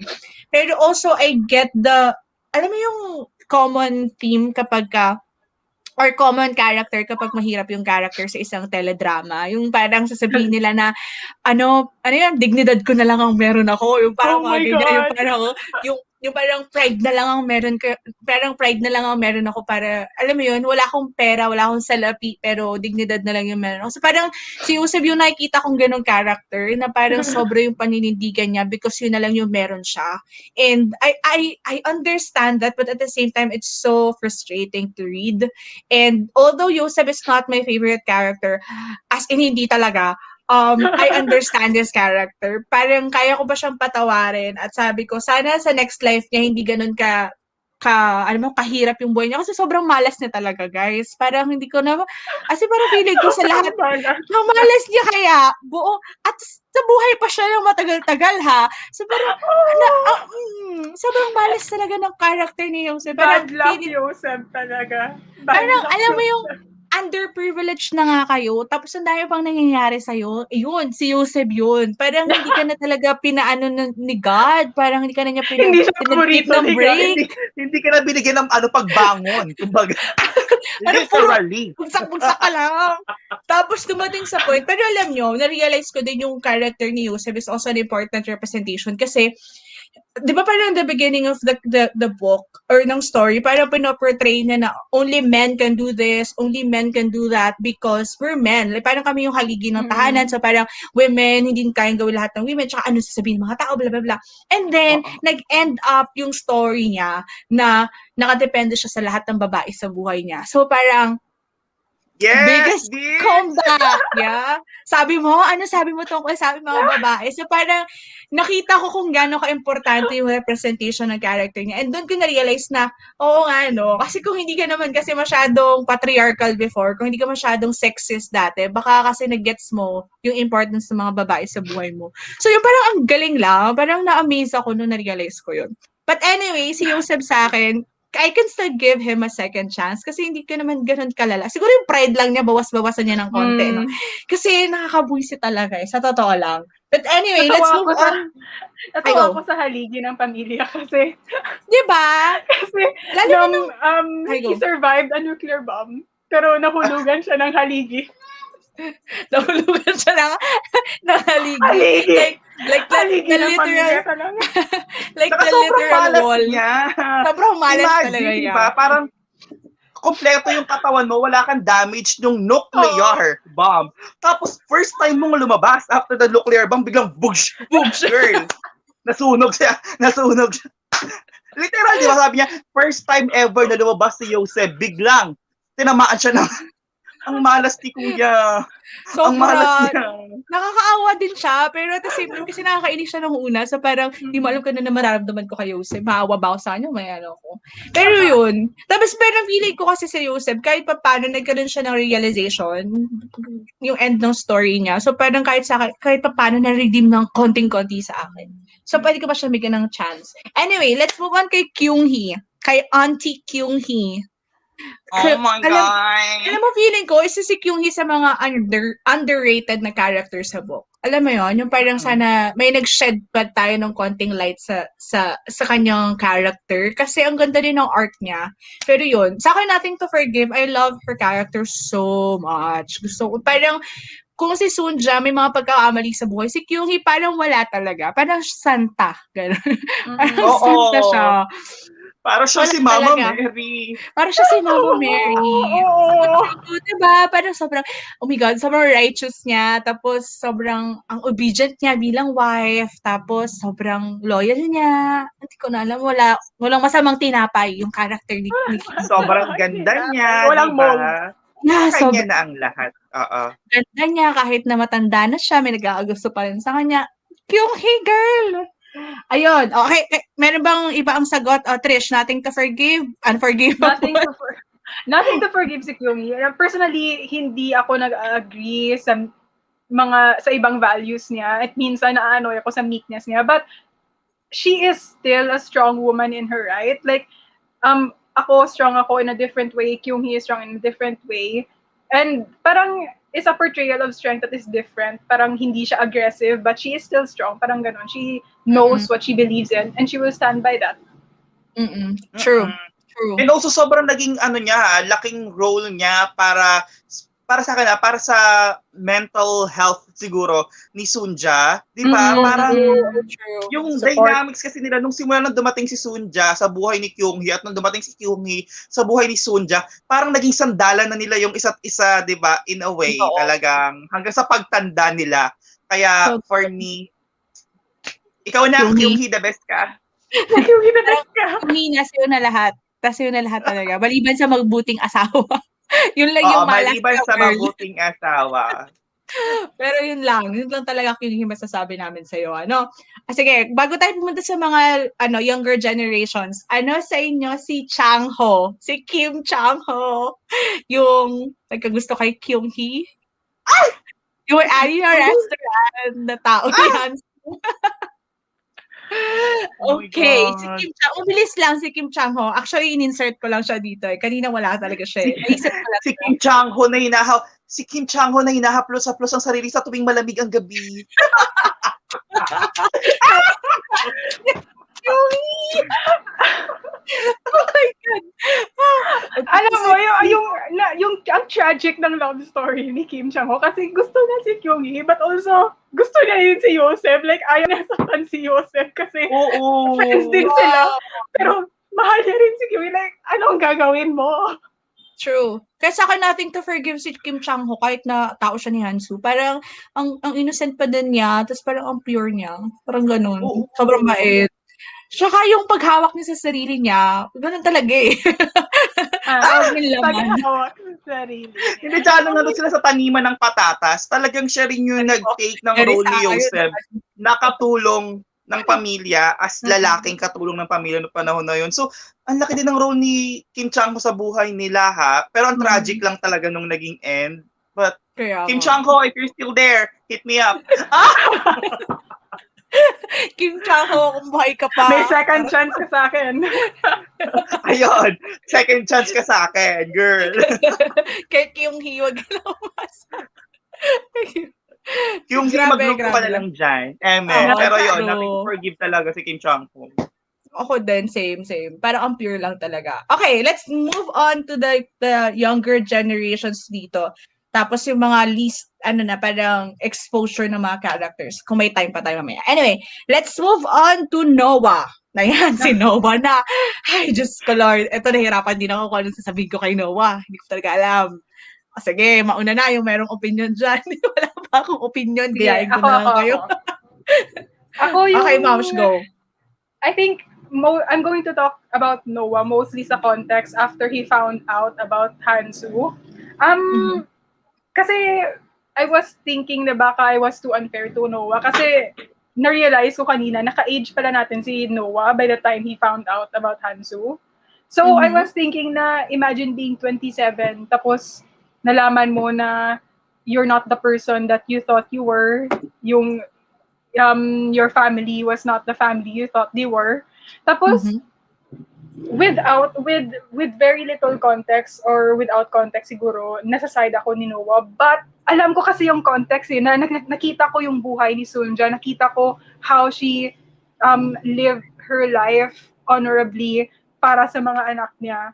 And hindi naman nagalit, pero na-disappoint ako na for Noah, mas nalamang yung fact na si Hansu yung tatay niya compared sa sacrifice and love and support na binigay sa kanya ni Sunja, ni Yosef, ni Kyung Hee, ni Isaac. These are people na ang sobrang dami na binigay sa kanya na love and support. And parang it did not weigh that much to him compared sa fact na he wasn't Isaac's son. Parang ganun, it was disappointing na kasi in the end, kung talagang iisipin mo, yung binigay lang talaga sa kanya ni Hansu was money. Like, nagbigay lang talaga sa kanya, ng pera sa'yo si Hansu.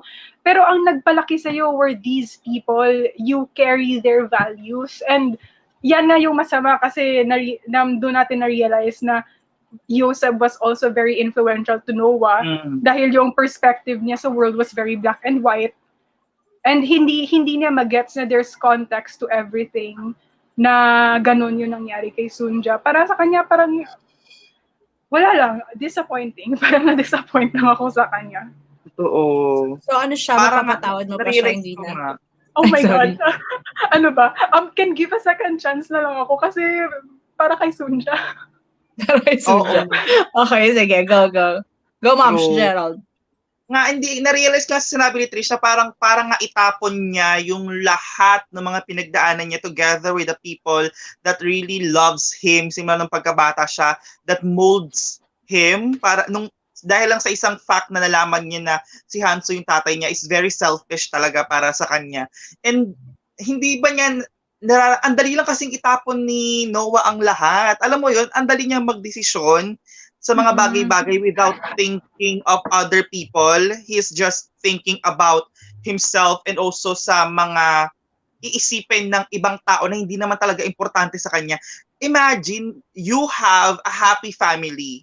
Diba? Sige, happy, sabihin na natin hindi ka naging happy if ever nung nalaman mo na Hanso is your daddy, medyo hindi ka na happy sa pamilya nila. Hanso is your Together with, daddy. Parang iba yung ibig sabihin na. hindi ka naging masaya doon kay Sujak yung Yosef Isak dahil nalaman mo tatay mo si Hansu. But now that you have your own family, 'di ba? Para itapon mo rin yung happiness o yung bagay na nabuo mo is very selfish of Noah. But I will give him a second chance. Kung iti-take man niya yon dahil parang sa nakita natin, ayaw niya ng second chance. But I will still give him a second chance. Parang matalino siyang tao eh. Pero ang problema kasi sa mga matatalinong tao, once you set your beliefs, parang ang hirap ng i-let go. Di ba? Alam mo yon, ang hirap ng mag-open ng mind. Pero sana, ang wish ko na lang pala sana, hindi niya ginawa yung mga dapat niyang gawin in the end. Pero wala eh. That's Noah. Nagawa na. Oo, nagawa niya. Nakakainis. True. Nakakainis, no? Alam mo, si Noah yung pinakasayang yung character. Like, for me. Oh. Alam mo yung parang, di ba, sa characters, usually, linear yan. Lalo na pag historical fiction. Tapos ito, very simple yung structure. So, parang linear yan. Yung parang, masama ka dito, tapos mag-develop ka, tapos mariredeem yung character mo in the end. Si Noah baliktad. Yung parang gustong-gusto ko siya from the beginning. Tapos, akala ko mariredeem pa yung character niya sa akin. Actually, nung una, ang sagot ko dito dapat unforgivable kasi hindi ko siya mapatawad sa ginawa niya kay Sunja. Pero, dahil dun sa nabasa ko at yung last chapter ba yun or epilogue yun na yata. Hindi ko alam kung ano chapter na dun. Basta yung pinaka-last part na yun, nung nabasa ko yun, sabi ko, okay, sige, can give second chance. Para kay Sunja na lang din talaga. Alam mo yung feeling kasi, yung, hindi ko kasi magets. Parang lahat ng characters, I can get where they are coming from. Pero for Noah to just leave them with that, with just ganun kabilis, na tama si Trish at si Gerald na natapon lahat, nasayang, na parang dati he valued them so much na parang sobrang bilis niyang binitawan yung mga binavalue niyang tao just because there's a change of, I don't know, identity. May kanan siya na identity crisis. But at the same time, di ako makapaniwala na tumagal ng ganun katagal. Years, diba? Bago, sorry, may tricycle. So parang years, diba? Bago ulit sila nakikita ni Sunja. Parang, ano ba yun? More than 10 years ba yun? Parang hindi ko na maalala. Pero, oo, kasi ang dami niya ng anak eh. 3 na yata yung anak niya nun. So, parang, nakita ulit sila. Parang for you to baliwalain yung nanay mo for that long, parang hindi ko yata kaya yun. Especially, alam mo yung pinagdaanan ng nanay mo simula't simula. Alam mo lahat eh. Alam mo lahat na bakit bigla mo lang tinapon yung lahat just because of that one thing. And again, I don't want to invalidate Noah's feelings kasi baka may mga characters, baka may mga totoong tao na gano'n talaga yung naramdaman nila when they found out na baka nagkaroon talaga sila ng identity crisis. But in this one, parang hindi ko lang siya maintindihan kasi hindi naman masamang tao yung nanay niya. Parang ako sa akin lang, parang masamang tao yung nanay mo eh. Masamang tao yung tatay mo. I can agree with that. Pero yung mga tao nagpalaki sa'yo, hindi sila masasamang tao. They are just people who make mistakes. And that's very human. And tama sa Gerald eh, kapag sobrang talino siguro ng tao, nafi-fix yung belief.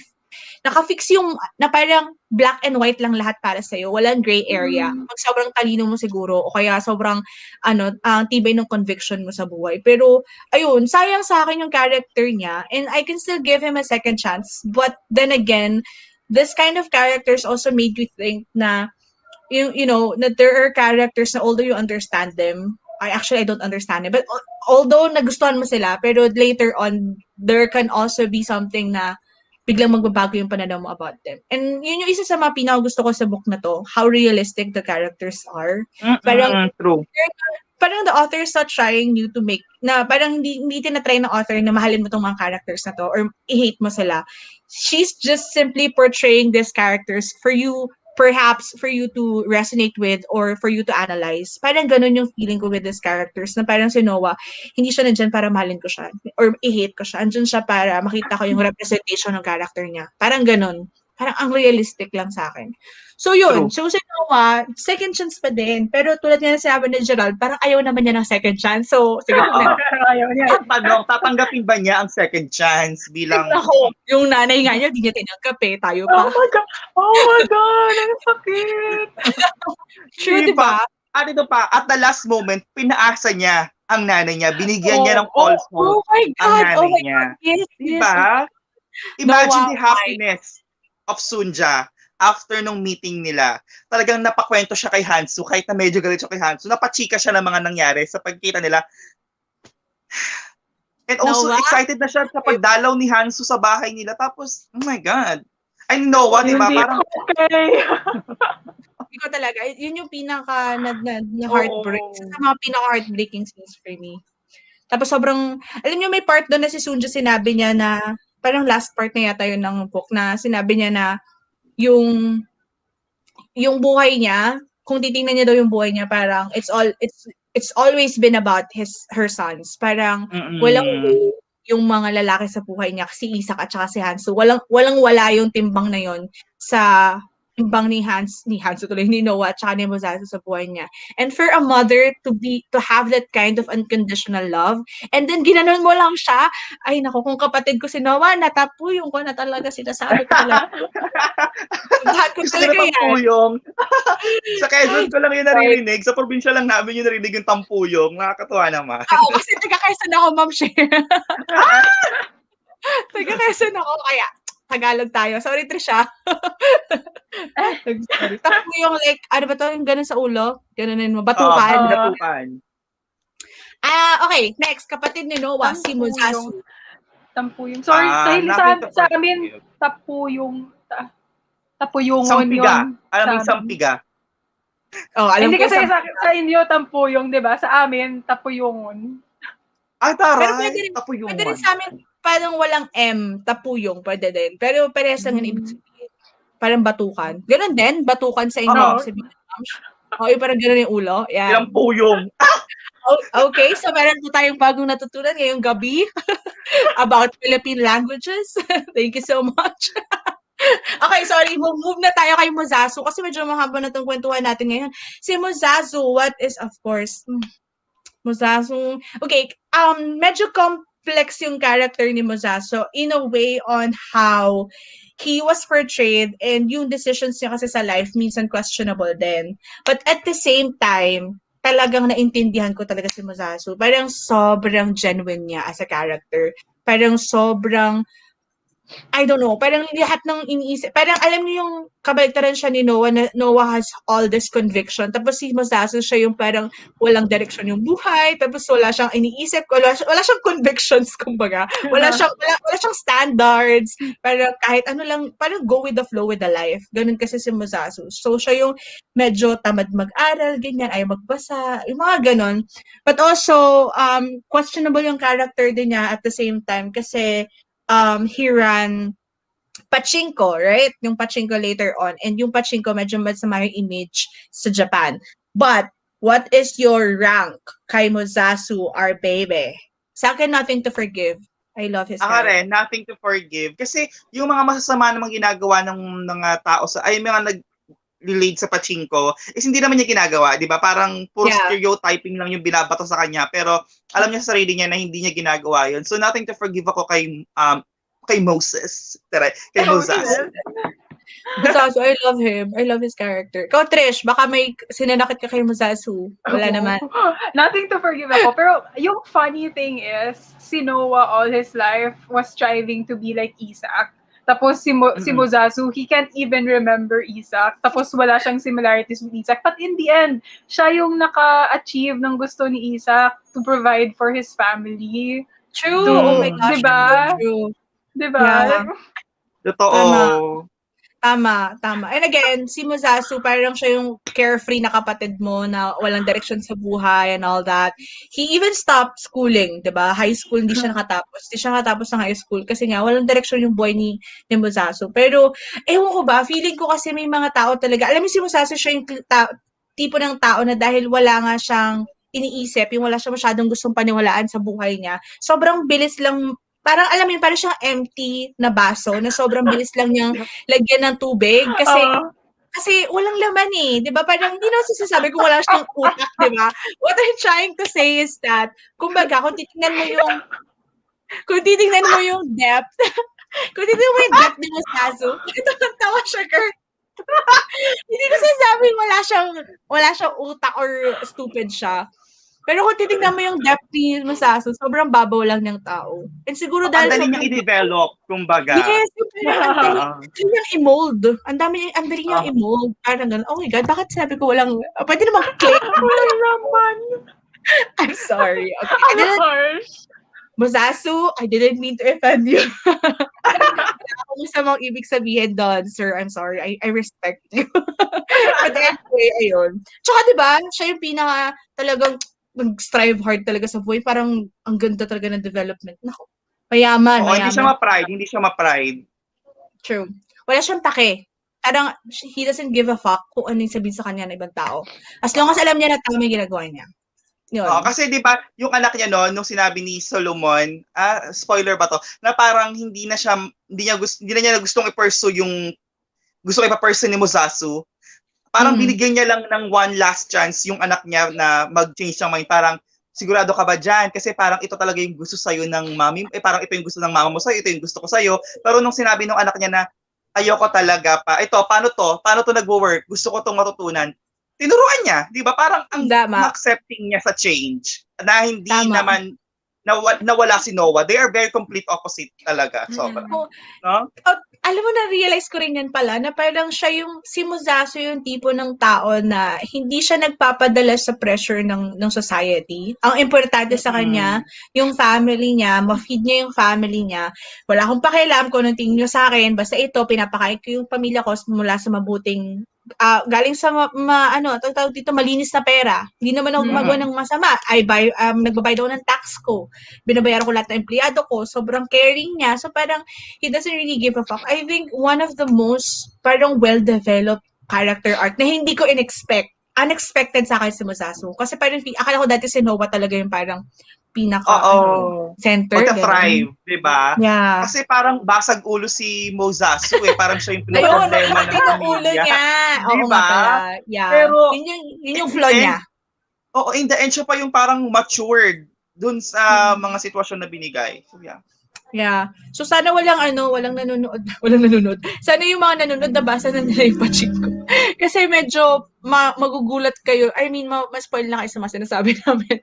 Pero bahala kayo dyan. Basta basahin nyo, ang ganda. Yun lang.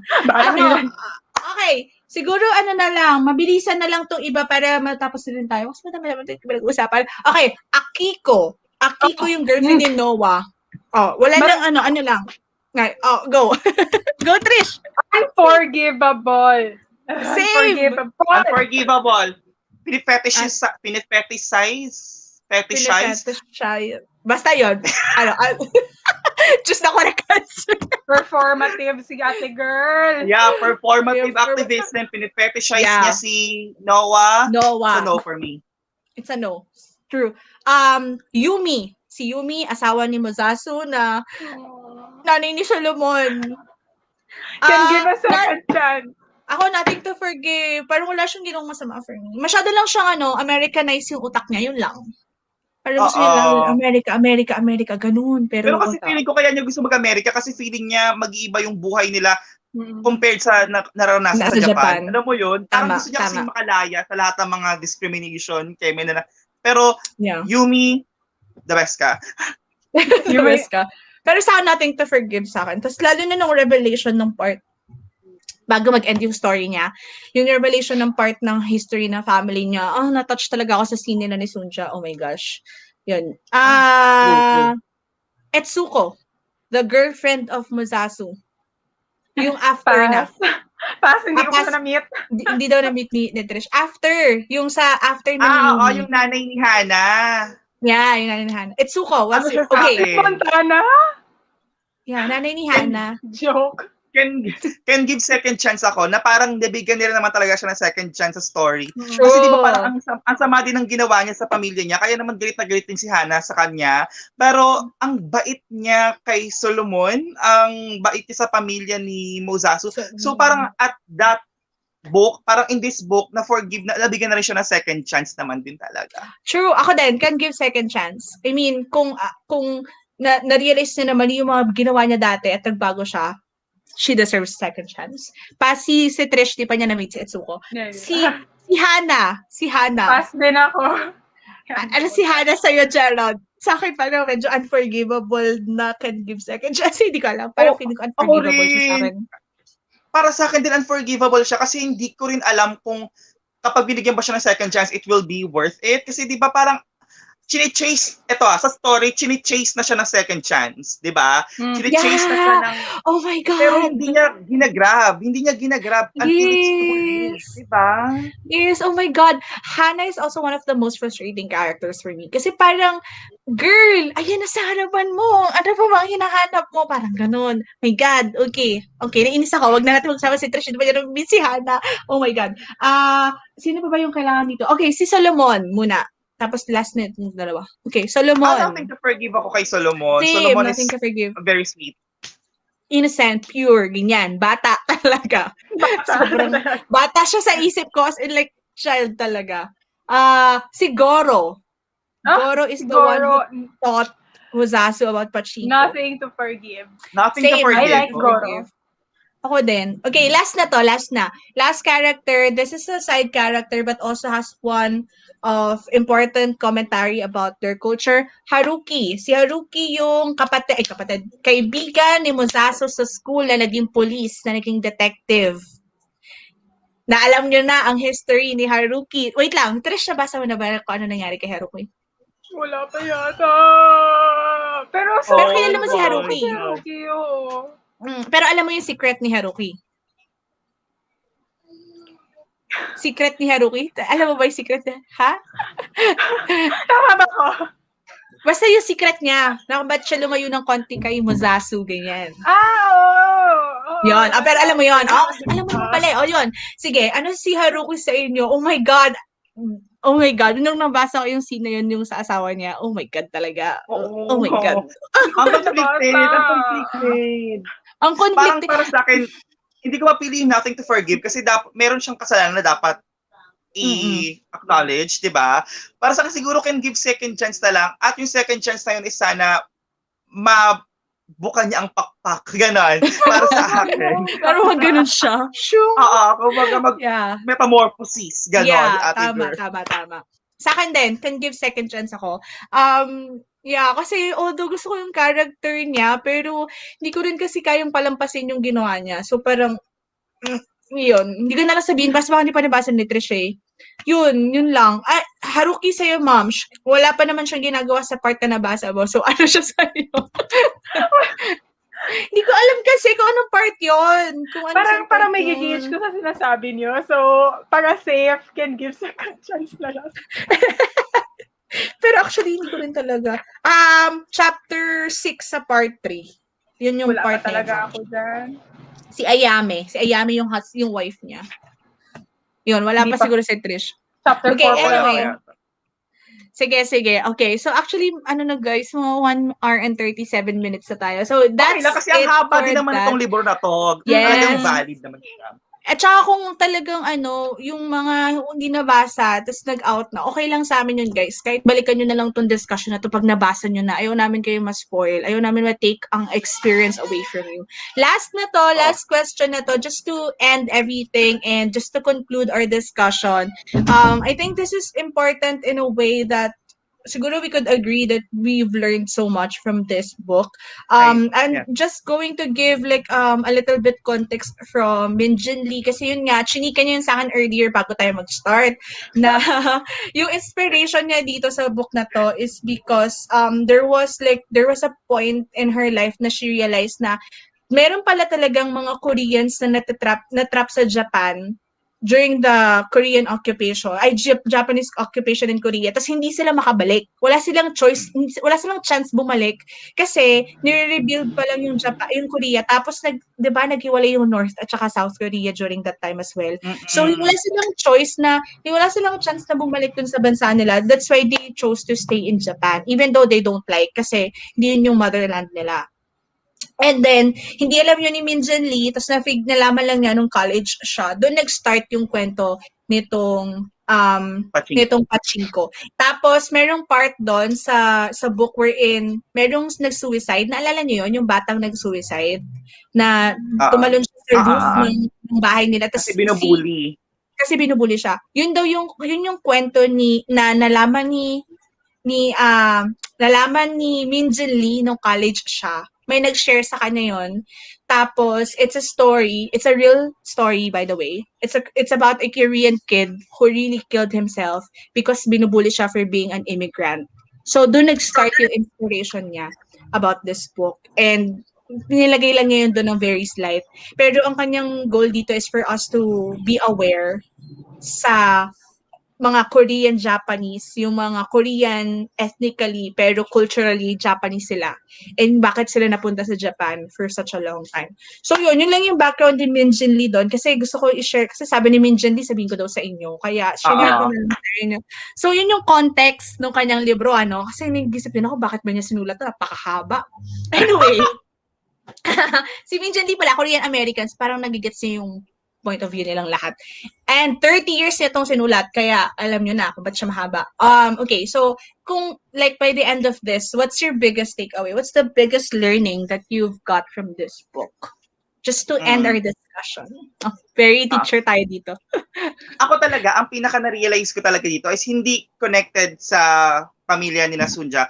Pero ang na-realize ko is how hard it is to have two identities. Alam mo yun, in order, pag mix yung identity mo, sobrang hirap. Like for example dito, di ba parang they are Korean but they are born in Japan. Di ba? Itong Mm-mm. sina Noah, sina Mozasu.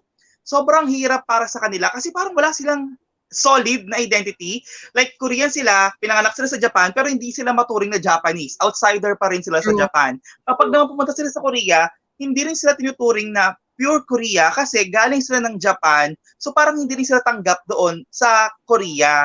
So parang na-realize ko yun na parang, for example, kapag ikaw naman Filipino-American ka, di ba? Yung parang you are born in America pero hindi mo maturing yung sarili mo as really American kasi mix yung lahi mo. Tapos pag uwi mo naman sa Pilipinas, parang hindi ka rin Pilipino kasi doon ka pinangalan sa Amerika. Sobrang hirap pala ng mixed race, ng dalawa yung identity mo kasi parang wala kang solid na pagkatao. Yun yung parang nakita ko talaga dito sa Pachinko on how they are dealing with that situation. And nakakaawa yung hirap na pinagdadaanan nila. And also, isa pa na talaga namang masasabi ko na talaga natutunan ko sa Pachinko is to just go with your instinct, to just be open-minded with changes and make that changes as your advantage para umunlad ka sa buhay. Yun po, thank you. And I thank you.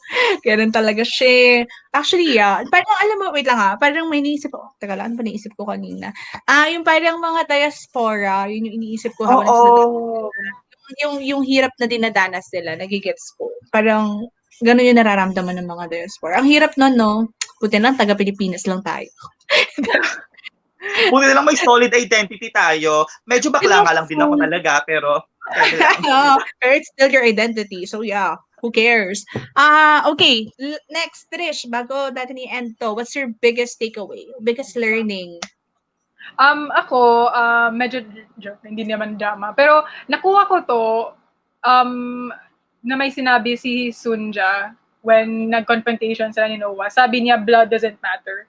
And para sa akin personally, with my experience reading this book, since yung attachment ko, yung focus ko talaga was these characters and their dynamic as a family, strong believer ako na blood is not parang may I think I read something na yung full quote is ano nga yun? Yung blood is thicker than water. Parang the Oo. blood of the brother is thicker than the water of the womb. Like, hindi, Yeah.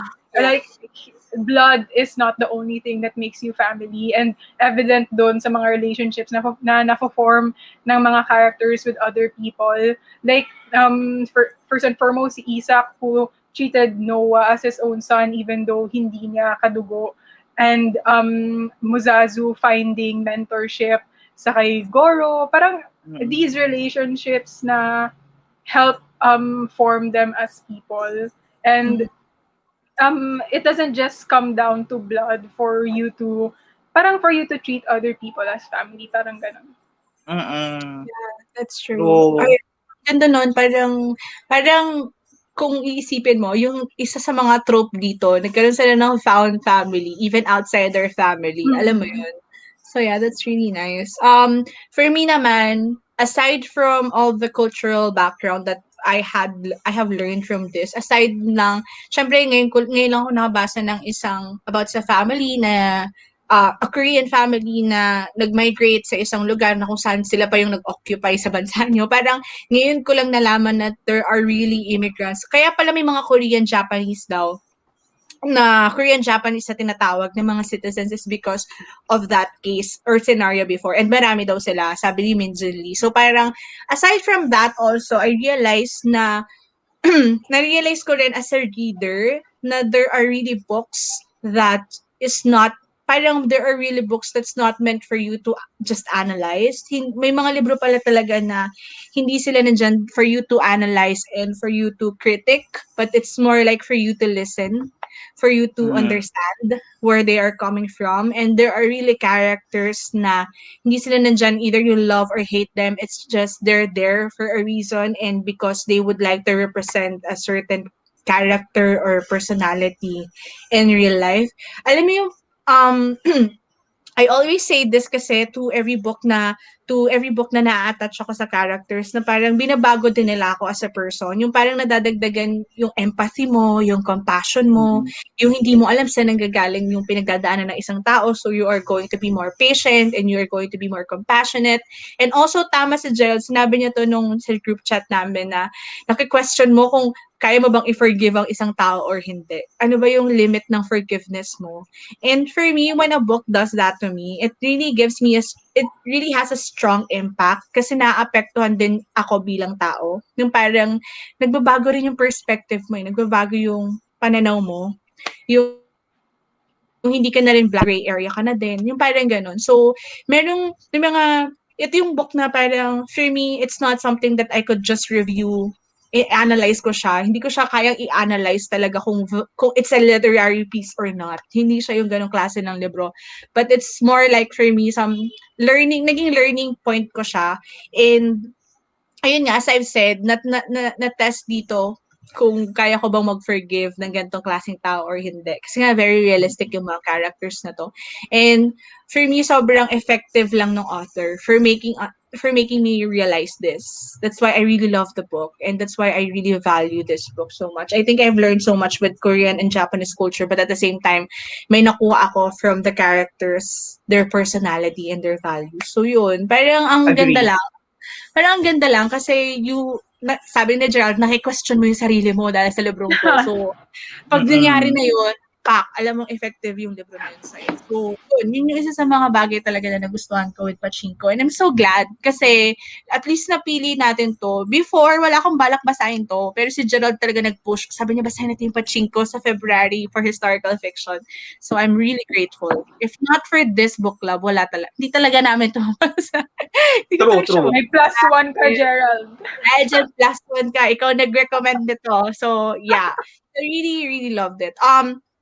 So yun, thank you so much pala sa mga nagstay sa amin hanggang sa oras na to. Grabe, more than 1 hour and 48 minutes na po kami. Thank you, especially if you haven't read the book and still you stayed for this long. Maraming thank you sa inyo. And kung hindi pa inyo nabasa, please do. It's a really good book. Don't be Mm-mm. intimidated with the page number.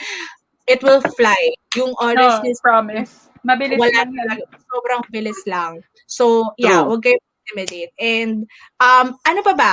Meron pa ba tayo ibang sasabihin? Eto, Oh, ano yung book club? Ay, sorry, may sasabihin ka pa. Sorry. Yeah, next book natin. Yung next book Ay, natin. yung sasabihin mo. Oh! Oh my God, hindi ko dala dito. Siguro may kopya kayo dyan. Ayun. So, next month nga, ayan na nga po.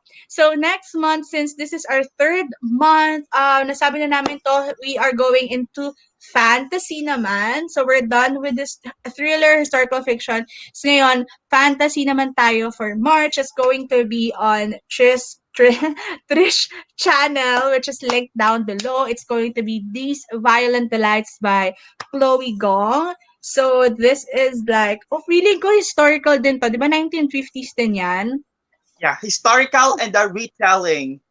Yeah, and a retelling of Romeo and Juliet. I hope that you can join us in March. Um, tawag dyan, puro tayo historical. Kasi yung Mexico, 1950s. Ito, No. Oo nga, no? Galing! Wala pa tayong Queen.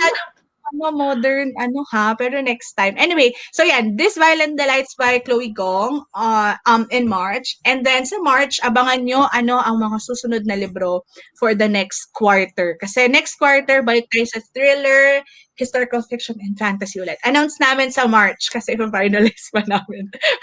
True. Anyway, but anyway, again, maraming salamat sa inyong lahat. Thank you so much, guys, for joining us. Any last words before we end this broadcast, you guys? Wala na? Okay na tayo?